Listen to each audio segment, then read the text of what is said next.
up a chair, pour up your heart. A little bit of life talk, a little bit of truth talk. Rhea, Kat, and Carmen, come on in. Laughing while they let the light shine in. Everyday stories, every little thing, tied to the word that makes our hearts sing. Rhea, Kat, and Carmen, press play. Finding grace in the middle of your day. Real talk, real love, real God. Welcome to the show. Let's walk with God today. Hi, everyone. Welcome back to our Listen In podcast. I'm Rhea, and we're really glad you're here with us today. Today's episode is going to be a very honest and heartfelt conversation. Okay?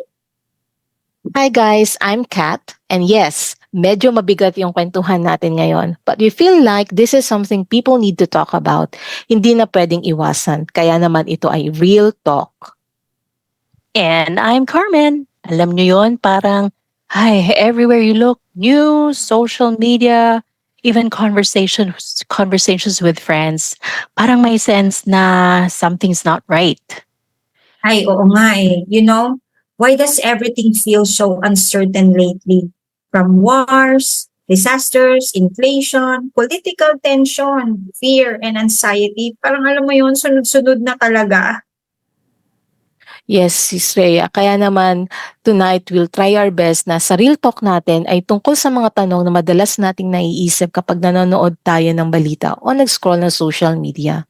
We'll talk about finances, faith and fear, current political situation, even what Bible says about the times we're living in.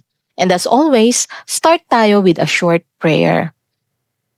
Heavenly Father, as we talk about the current events happening in the Philippines and around the world, give us wisdom and peace.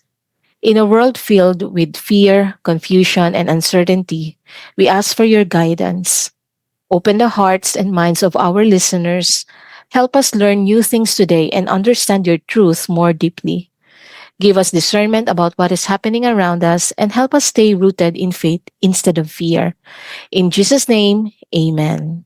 Amen. Okay, game na. Segment 1, let's talk about faith versus fear. Let's start with something na marami ang nakaka-experience ngayon. Fear and anxiety. Parang opposite sila, no?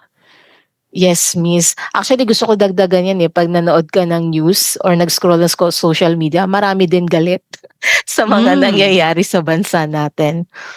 Oo nga. That's right. Kaya ang question ko for both of you, why do you think so many people are anxious and fearful today? Dagdag mo na galit. Ako, Kat, mauna na ako. Ay, sige po, go. sige po, go Miss Carmen. Ay, okay, nakaya pa. Sige. Anxious, kasi naman, kung makikinig ka sa current events or latest news natin, di ba? Ba't hindi ka naman mag-worry, mag-stress? Nakaka-nervyos ang mga ganap, lalo na yung lately sa politics natin. Syempre may halong fear kasi it really is about what's going on around the world. Yung war, hindi pa siya tapos eh. Ramdam natin yung pag namimili tayo, di ba? Lalong pataas ng pataas ang mga bilihin. So, combine everything, put them together. Why not feel anxious and fearful and even angry, di ba? I agree. Kasi, alam mo, lalo na pagising mo, paghawak mo ng phone, social media overload, fake news, financial struggles, and pressures from everyday life. Alam mo yun, ang daming negativity na nakikita araw-araw. Kaya madaling mag-overthink talaga at mawala ng peace. Dagdag mo pa, maiinis ka, galit ka pa, lalo na with political tension. Ako ang nakikita ko dyan, kaya may mga tao na nakakaramdam ng anxious and fearful kasi yung araw-araw na routine ng buhay, may nalilimutang part na ibigay kay God. Kumbaga nag-ooperate na based sa lakas natin. So it really give us na reminder na sana yung presence niya palagi hihingin natin para yung nakikita natin sa news, yung mga nababasa natin, napapakinggan natin, hindi tayo agad mag-react, hindi agad tayo matakot or hindi agad tayo mangamba kung ano ang magiging future natin. Madalas nakakalimutan natin na kaya ni Lord baguhin sa isang segundo or snap of a finger ang lahat ng bagay. That is true. But eto naman ang isa pang question, lalo na sa pagiging Christians.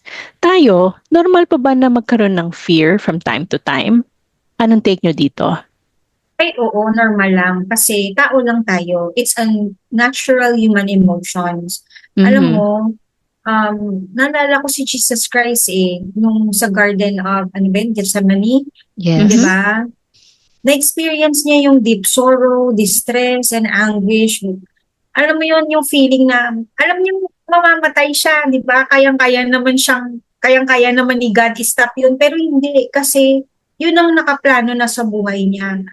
But you know, what I admire about him, talagang he didn't run away. Instead, he surrendered to God's will with faith and obedience. Talagang nag-pray pa siya. This shows him as a human person. Sabi nga niya sa Matthew 26:38, my soul is overwhelmed with sorrow to the point of death. Imagine mo yun. He's God also, pero alam niya na iba pag tao ka yung pain na mararamdaman mo. Kaya, it's normal to feel fear, to feel angry as well. Yes. Ako, gusto ko idagdagan yung kwento ni Sis Rhea about yung prayer ni Jesus sa Garden of Gethsemane. Kasi this year ko lang nabasa na nung nagdadasal pala siya, yung pawis niya, dugo. Parang sa sobrang takot, parang wow, talagang nakakatakot for him to go through na alam niya kung yung anong mangyayari sa kanya. And then na-realize ko, kaya pala sinama niya sina Peter and yung ibang disciple. While he was praying, he was inviting them to be prayerful as well. Para when you are in deep trouble, talagang si Lord ang kailangan mong tawagin.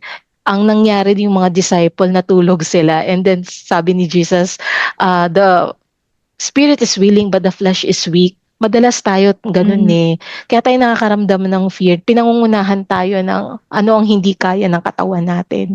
Kaya mas maganda talaga na kung paggising pa lang sa umaga, kasama na talaga natin yung si Lord sa gagawin natin sa pang-araw-araw. Yes, ang ganda ng kwentong to. Ako naman yung naalala ko din. Remember yung nakikipag-bargain pa nga si Jesus sa Father, di ba? Yes. Na take this cup away from me. Pwede po ba? Di ba? Tumatawad pa siya. But of course, Jesus knew it was his calling. And but at human level, kasi kaya nga siya nagkatawang tao na Diyos, di ba? Yes. Ramdam niya yung emotions But then, of course, he know, but not my will, but your will. Yung submission nandun. So, andito talaga yung lesson for us to remember na, number one, ang emotions, we acknowledge it. We don't deny, but we acknowledge it. Even Jesus acknowledged it. Diba? But at the same time, ano yung tamang gawin? Kailangan wag natin kalimutan na mangibabaw din yung fear or yung galit. Kung ano yung dapat na tamang gawin. Doon tayo dapat nakafocus. Oo, tama. Kaya nga yun minsan ako, pag may naano ako na yung nakikita ko sa social media, sabi nila magdasal agad, di ba? Yung nababasa ko na agad may mga... Ako kasi yung tipo ng tao, hindi pag-usapan muna natin to. Kasi hindi ko siya ma-pray. Hindi ko siya ma-pray sincerely.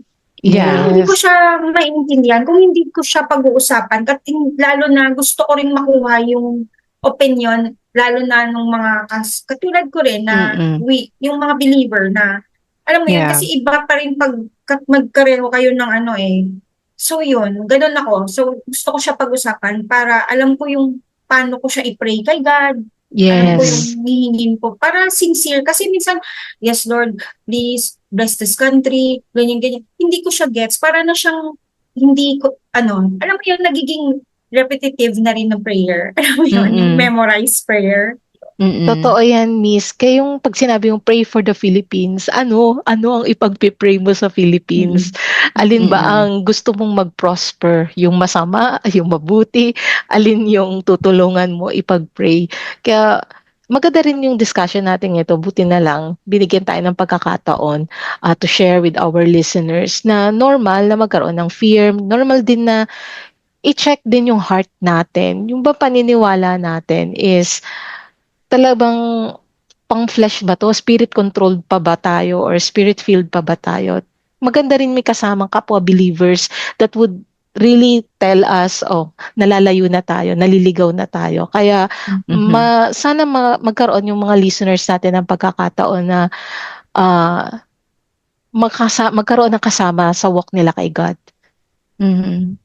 And also, speaking of prayers, wala naman kasing formula eh. Wala naman sinabing kailangan 10 sentences ang prayer mo o Yes. kailangan tuwing umaga, tuwing hapon, tuwing gabi, may True. oras. Wala namang ganun sinabi sa Bible. Kahit hanapin ninyo yan Oo. verse, wala kayong makikita. My point here is that a prayer can be in the form of tears. Yan, nasa Psalms Yes. yan. Pag Ganda. sobrang mabigat ang puso mo, ang dinadal mo, iiyak mo yan. Okay na yan kay Lord. You don't even have to say anything. Prayer na yan. Or just a simple, thank you, Lord. Or, Lord, hindi ko na kaya. Or buntong hininga. Mm-mm. Prayer na din yun, di ba? As long as you stay connected, it doesn't matter where you are. Pero pag alam mong kumokonek ka, that becomes a sacred place. That's the beauty of connecting with Jesus or having a personal relationship. Walang formula. Talagang relationship ito. Kaya sa totoo lang, masarap mag-pray. Kaya tama ka, Yes. Ray. Yung pang, ano pagpe-pray ko? Hindi ko pa nga naiintindihan. Okay din yun eh. 'Di ba? Yung alamin muna yung issue, you can talk about it, and then you can pray.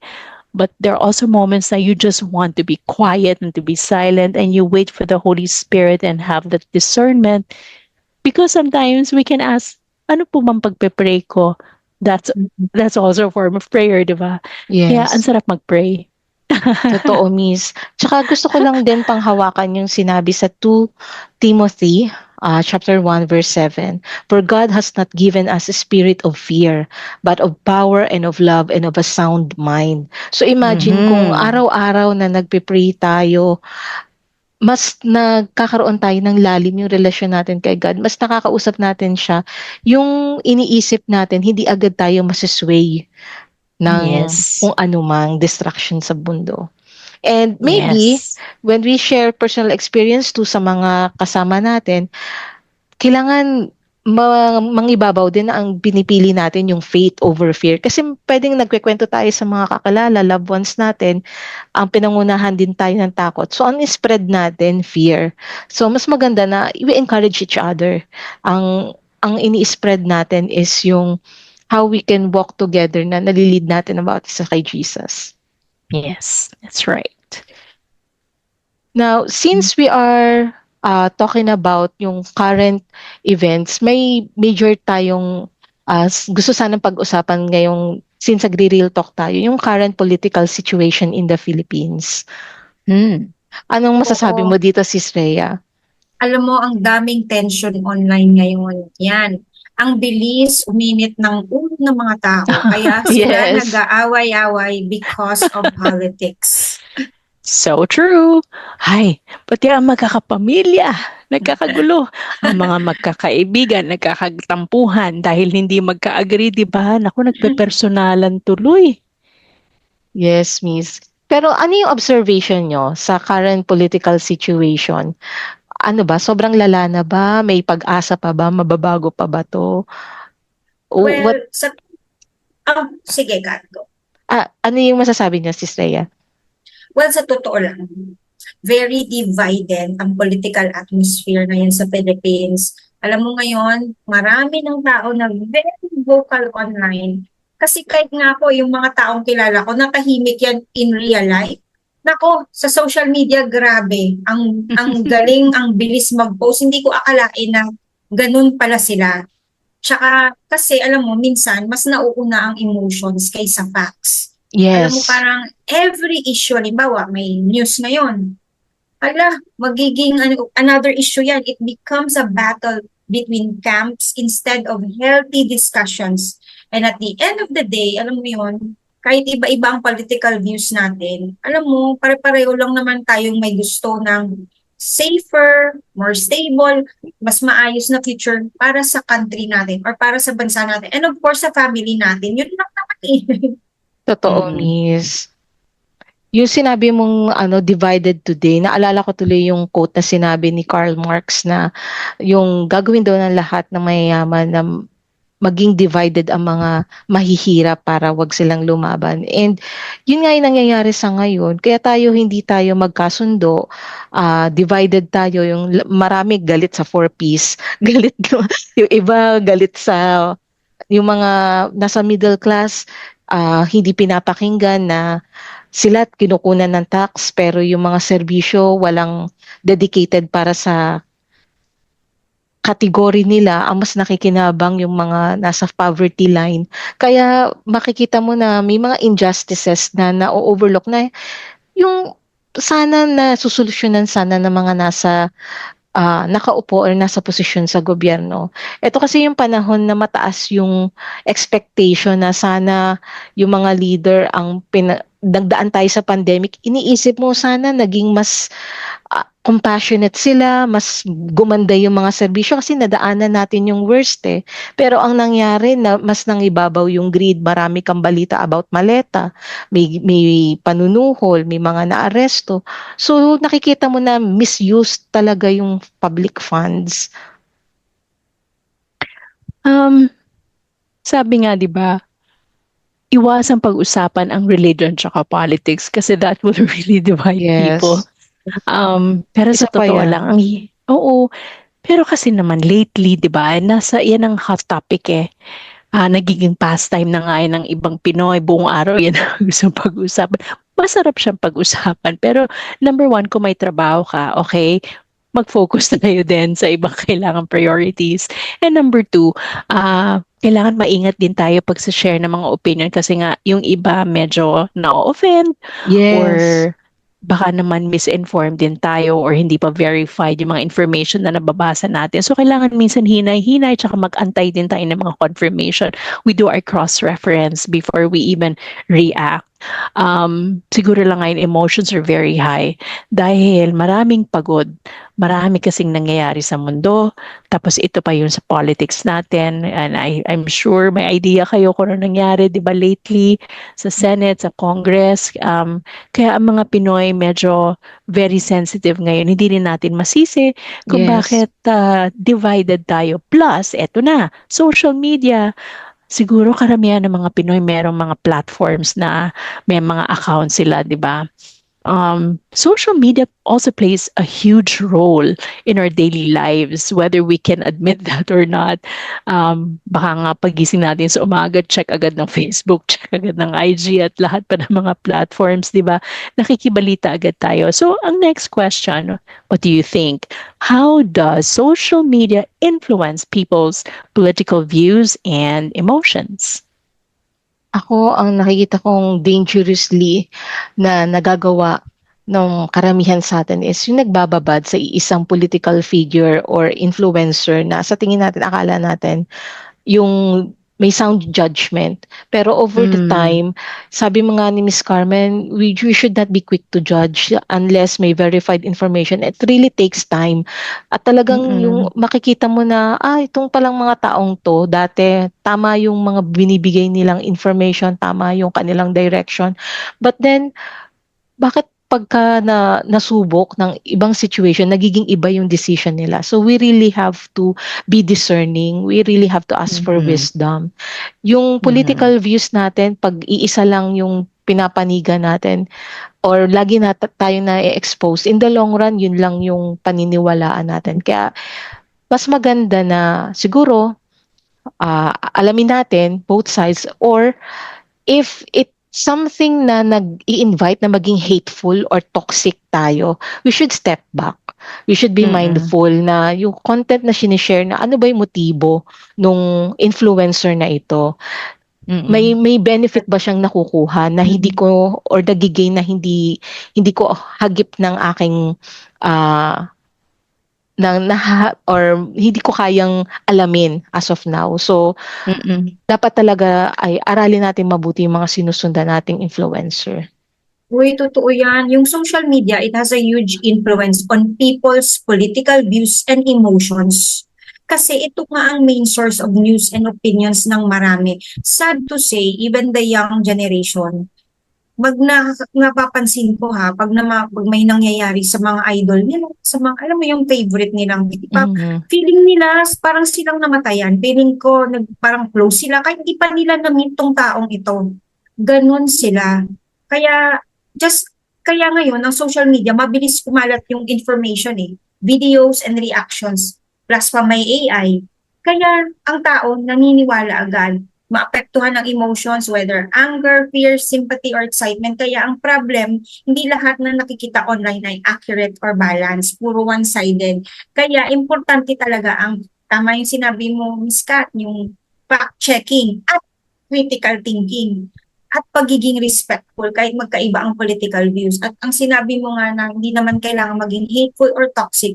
Alam mo yung ako, kasi may ako na, yung confirmation bias. It means people tend to believe, accept, or notice information supports what they already believe while ignoring facts that disagree with them. Halimbawa, kapag may favorite na siyang na ikaw na politician or isang tao, mas mabilis paniniwalaan yung magandang balita tungkol sa taong yun at sasabing, ay, fake news na yung negative news, even without checking. Same din sa kabilang side.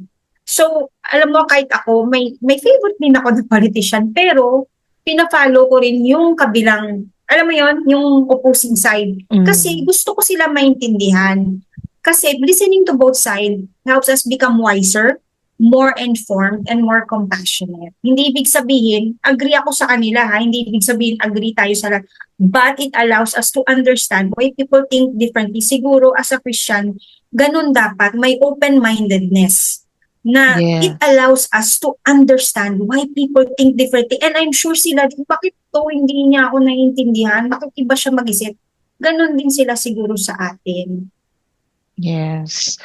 Maganda yung sinabi mo, Mrs. Rhea, na magkaroon tayo ng, or maging critical thinkers tayo. Sabi nga sa Matthew 10 verse 16, be wise as serpents and harmless as doves. Maganda yan. I like that verse. And since we are talking about influence din ng mga influencer, tsaka yung mga leaders, minsan sila na rin yung mismo nagbablog eh. Sila na yung nag-a-act na ano yung nangyayari sa kanilang buhay. Maganda rin siguro na kahit di natin sila gusto, kailangan natin silang ipag-pray para madala nila tayo sa tamang direksyon. Sabi nga sa 1 Timothy 2, verses 1 to 2, I urge them first of all that petitions, prayers, intercession, and thanksgiving be made for all people, for kings and all those in authority. So kailangan talaga natin ipagdasal yung mga leader natin kahit na hindi na natin nagugustuhan yung ginagawa True. nila. Alam niyo, parang nakakabitin tong discussion natin. Pero, Miss Carmen, ano yung masasabi mo sa ganitong fact-checking, pagiging critical thinkers natin?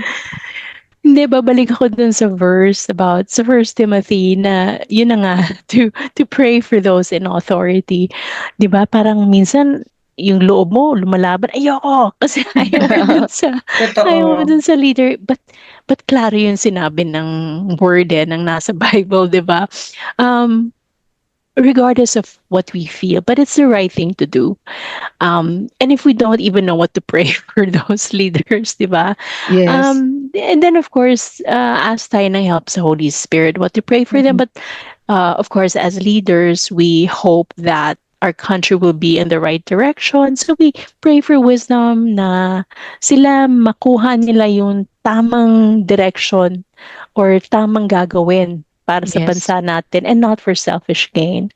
So yun yung gusto kong i-add kasi it's a very timely reminder, especially now, the current situation we are in, we really have to pray for our leaders.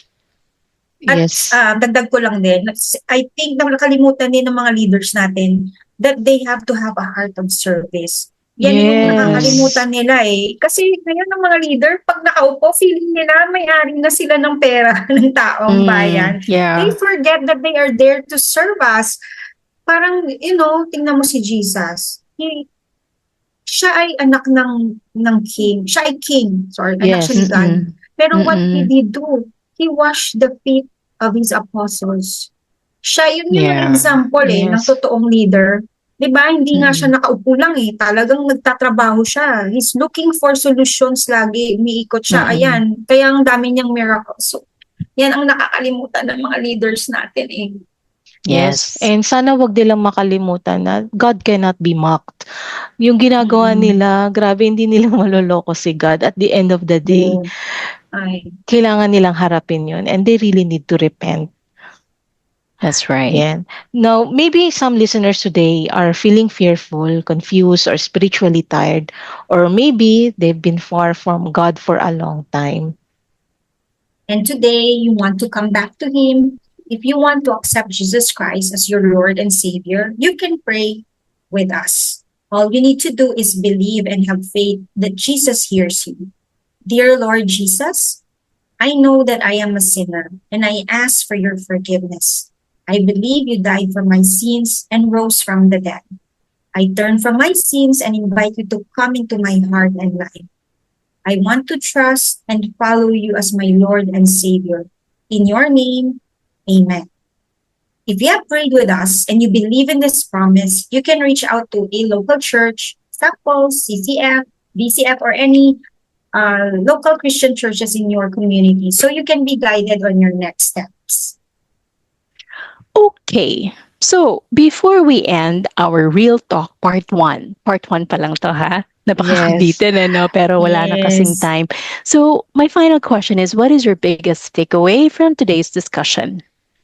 Ako, kailangan natin tandaan talaga na kahit magulo ang mundo, God is still in control. Ay, tama. I agree with that one. And also, ako naman, okay lang na maging aware sa world events, sa politics, and even biblical science, pero hindi dapat mawala ang compassion, Yes. ang wisdom at ang respect sa ibang tao. Kasi as Christians, we are called not just to be informed, but to reflect peace, humility, and truth in the way we speak and act. Alam ko mahirap. Ako, hirap nga ako pero it's a reminder to us. Yes, I agree with you, Ray. Ako din yan din ang takeaway ko Hindi tayo pwedeng hindi connected sa current events. Kailangan grounded din tayo. But at the same time, we remain prayerful and we always turn to the Word of God to ask for guidance sa mga nangyayari. Lalo kung tayo mismo may mga questions tayo, di ba? Well, anyway, at this point, we want to say thank you so much for listening to our Real Talk episode part 1. So if this Yeah. episode has encouraged you, please feel free to share it with your family and friends. Thank you so much. This is Rhea. And this is Kat. So God bless you, everyone. See you in the next episode. See you. Bye. Bye! See you sa part 2.